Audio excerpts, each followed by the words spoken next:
Orang Papua identik dengan gaya hidup Italian behavior.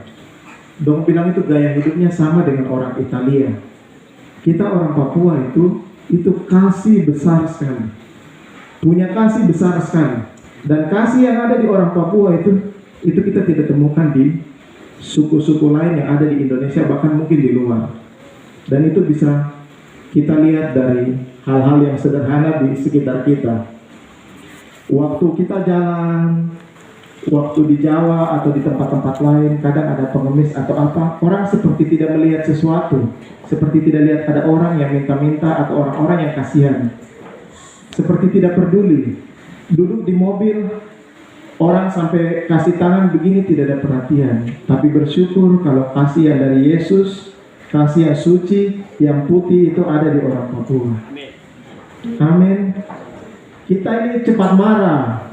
Saya juga diproses Tuhan, istri diproses, dan kita semua anak Tuhan diproses Tuhan. Orang Papua tuh dong bilang cepat marah. Tapi orang Papua juga dong bilang cepat tersentuh, cepat menangis. Kasih paling besar. Haleluya, beri kemuliaan bagi Tuhan.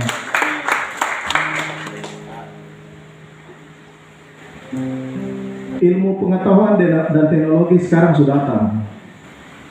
Dia lewat dari daerah-daerah lain, sekarang sudah merajalela di Papua. Dan apa yang terjadi? Gereja Tuhan harus siap. Kita boleh bikin gereja, kita boleh melangkah dalam pelayanan, tapi kita juga perlu untuk mempersiapkan diri.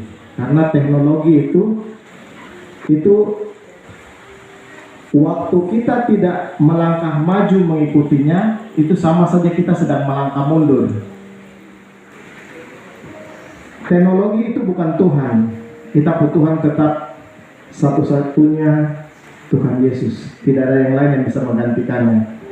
Tapi teknologi adalah salah satu sarana untuk mendukung anak-anak Tuhan semakin cinta dengan Yesus. Amin. Kadang-kadang salahkan kita anak-anak yang generasi sekarang ini. Tapi sebenarnya itu juga tidak perlu kita lakukan, karena anak-anak sekarang ini dorang memang lahir di saat zaman teknologi ini. Jadi waktu mama dalam keadaan hamil mau melahirkan, itu mama punya HP itu sudah ada. Jadi jaringan HP itu berbunyi itu di sekitaran perut sini. Anak dia sudah tahu teknologi. Dia sinyal-sinyal itu sudah terkirim. Jadi anak masih bertumbuh mungkin baru 2-3 bulan, itu sinyal-sinyal teknologi itu sudah bicara dengan dia. Kering, mama dengar, anak juga dengar. Oh, telepon dari bapak. Haleluya. Jadi teknologi ini buat generasi sekarang ini, mereka bilang milenial. Jadi anak-anak Papua juga dong ikut perkembangan. Jadi kita kadang harus lebih bijaksana dan minta hikmat Tuhan untuk bimbing mereka. Kadang saya punya anak juga, ada 2 laki-laki yang sekarang dong sudah tahu main HP. Jadi waktu dia punya mama bicara, Dani, bapak panggil. Sabar dulu mama, sabar. Dani, sabar dulu mama, sabar. Dani kau ada bikin apa? Sabar dulu mama, sabar. Ternyata salah satu dari hasil teknologi itu bisa membawa anak-anak kita menjadi tidak takut sama orang tua, tidak taat sama firman Tuhan. Firman Tuhan bilang, hormatilah ayah dan ibumu agar lanjut umurmu di tanah yang diberikan Tuhan Allahmu kepadamu. Janji Tuhan itu kekal, ya dan amin. Dan kita harus bawa firman itu masuk ke dalam hidup kita punya anak-anak, supaya mereka tahu kehidupan firman Tuhan dan tidak tergantung dari teknologi. Amin. Haleluya, puji Tuhan. Karena firman Tuhan berkata, saya ingatkan kembali, ada jalan yang disangka orang lurus tapi ujungnya menuju maut. Amsal 14 ayat 12. Kita boleh saja melayani, kita boleh saja menjadi hamba Tuhan, Kita boleh ambil bagian dalam porsi apapun yang Tuhan percayakan. Tapi satu hal yang paling penting, bahwa pertumbuhan dalam kehidupan berkeluarga, pertumbuhan rohani kita harus mencerminkan buah-buah dari Roh Kudus. Amin. Generasi Papua yang sekarang sedang jalan ini adalah generasi-generasi emas yang nanti berapa tahun ke depan mereka akan bawa bangsa kita ini ke depan. Amin. Mereka akan menentukan tanah ini mau dibawa kemana. Kalau mereka tidak hidup takut akan Tuhan, nanti arah bangsa ini mau dibawa kemana. Kita berdoa dan juga kita minta Tuhan beri kita kekuatan pegang firman ini untuk taruh tinggal di kita punya masa depan, kita punya generasi. Amin. Sekarang banyak yang sudah jadi polisi, banyak yang jadi tentara, banyak yang jadi apa saja. Tapi kalau ini tidak tinggal di dalam sini, dong akan pakai senjata untuk tembak kita ke orang Papua sendiri.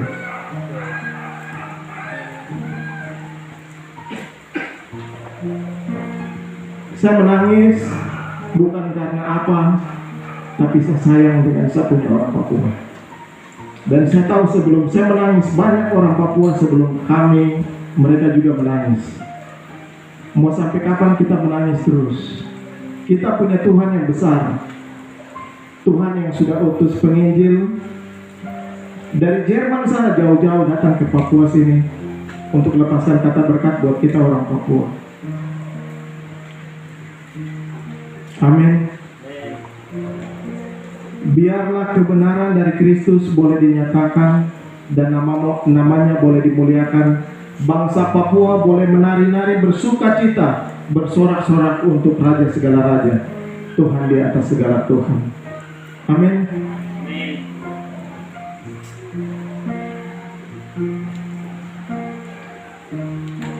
Banyak orang bilang hidup ini adalah kesempatan, dan memang itu benar. Visi itu bukan berasal dari pikiran manusia. Visi itu harus berasal dari Tuhan. Amin. Kita berjalan tanpa visi itu sama saja kita berjalan tanpa penunjuk arah. Waktu kita melangkah kemana saja kita pergi, kita akan tersesat tanpa ada penunjuk arah yang jelas. Kita perlu visi dari Tuhan.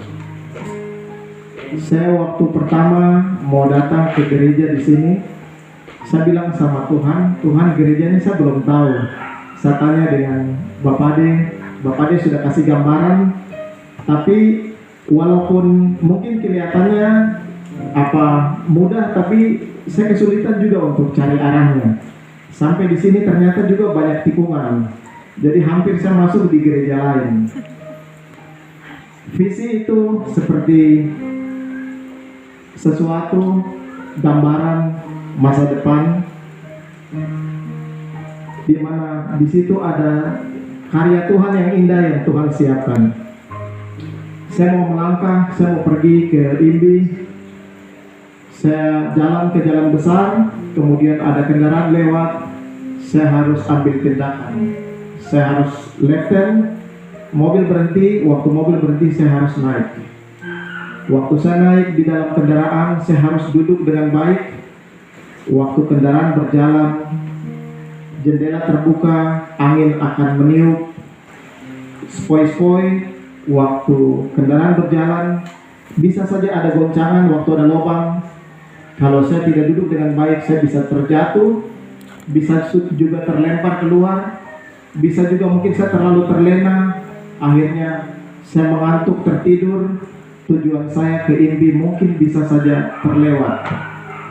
Artinya bahwa kita anak-anak Tuhan, kita orang-orang Papua harus melihat visi itu di bawah pimpinan Tuhan, dan pandangan kita harus tetap terfokus kepada Yesus, karena Yesus adalah tujuan hidup kita. Amin. Haleluya. Sebab upah dosa ialah maut, tetapi kasih karunia Allah ialah hidup yang kekal di dalam Kristus Yesus Tuhan kita. Karena semua manusia telah berbuat dosa dan telah kehilangan kemuliaan Allah. Karena manusia telah berbuat dosa dan telah kehilangan kemuliaan Allah, tidak mampu lagi untuk melihat jalan menuju ke rumah Bapa. Oleh sebab itu, Tuhan Yesus datang untuk mengampuni kita, memberikan kita janji firman Tuhan, seperti yang tertulis di dalam Yohanes 14 ayat 15 dan 16. Thomas adalah salah seorang murid Tuhan Yesus yang tidak percaya pada saat Tuhan Yesus datang setelah disalibkan. Dia bahkan sampai mencucukkan tangannya di dalam lubang di mana tempat Tuhan Yesus dipaku untuk membuktikan bahwa ini benar atau tidak. Thomas adalah gambaran dari kumpulan orang yang tidak percaya. Mungkin banyak anak-anak Tuhan yang sudah ada di dalam pelayanan, tapi mungkin kurang percaya. Mungkin ada juga orang-orang yang ada di luar sana tidak percaya. Mungkin kita adalah kumpulan yang sama dengan Thomas. Sehingga Thomas berkata sama Tuhan begini, Tuhan, kami tidak tahu kemana Engkau pergi. Jadi bagaimana kami tahu jalan ke situ?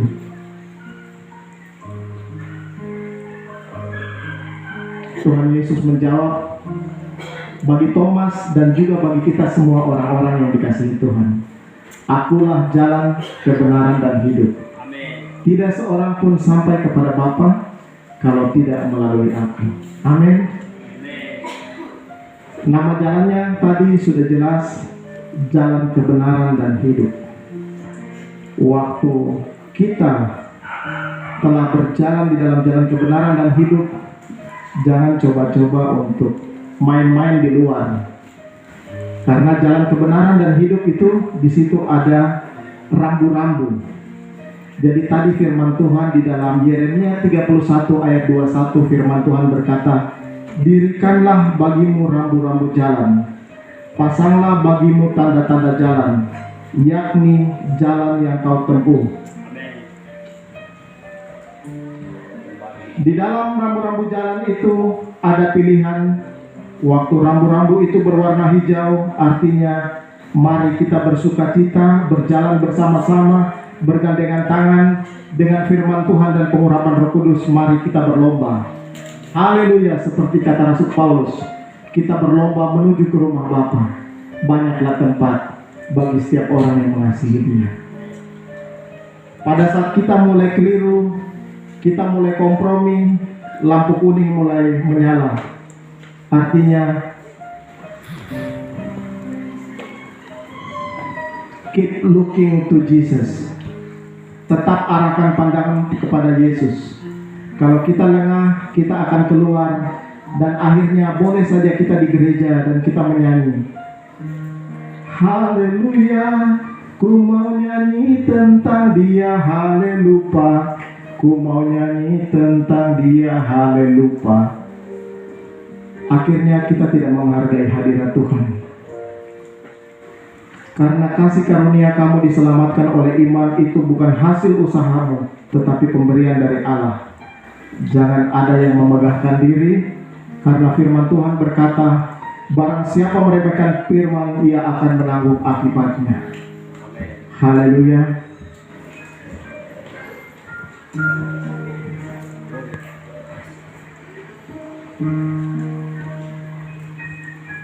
Kalau hari ini kita boleh ada bersama-sama di tempat ini, satu kebahagiaan bagi saya, dan juga saya berharap menjadi satu kebahagiaan buat semua anak-anak Tuhan di tempat ini. Karena kita adalah satu tubuh di dalam Kristus. Dan satu hal yang paling penting, bahwa kita adalah orang Papua. Siapa lagi yang mau lihat kita? Gereja ini yang mempersatukan kita orang Papua. Jarang ada gereja yang mau bicara tentang Papua karena takut hal-hal yang lain. Gereja tidak boleh jadi tempat politik, gereja tidak boleh jadi tempat untuk adu strategi, tapi gereja tetap menyuarakan suara kenabian. Kita bicara tentang kebenaran yang terjadi di tanah ini berdasarkan firman Tuhan dan visi dari Tuhan.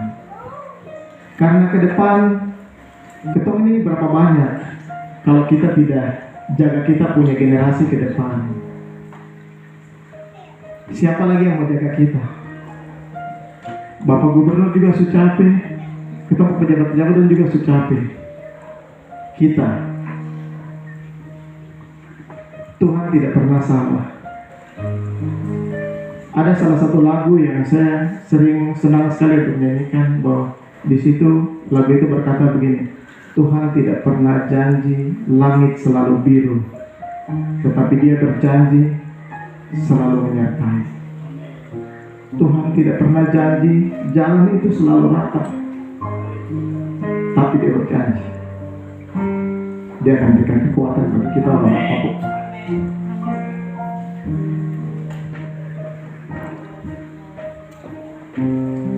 Kalau kemarin kita kurang peduli untuk pelayanan, hari ini kita peduli karena Tuhan sudah datang menjamah hati kita.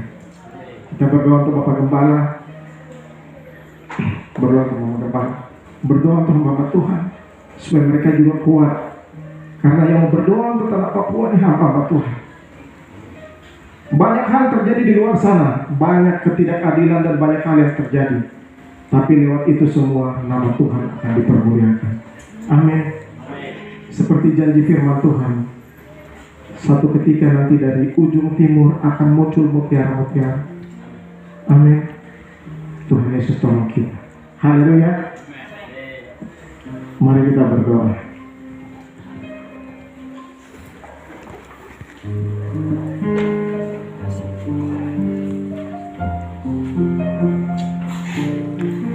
Tuhan tak pernah janji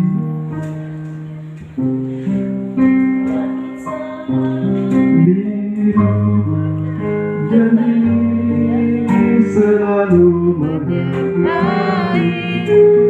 Tuhan tak pernah janji jalan selalu rata, tetapi Dia berjanji